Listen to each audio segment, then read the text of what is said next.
Alright guys on YouTube and all over the internet. So I am taking a walk on these train tracks right near Pike Street, and I am going to walk all the way up to Valley Lane's bowling alley from here to there using only the train tracks.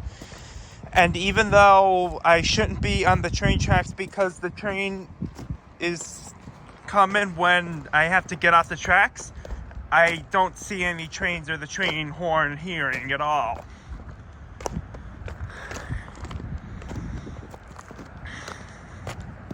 Just enjoying my walk.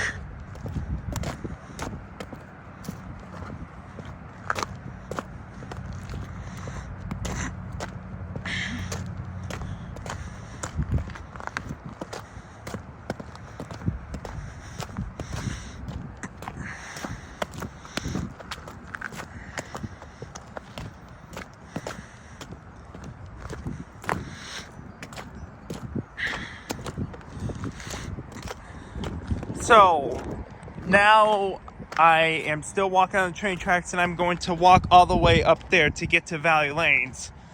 So goodbye.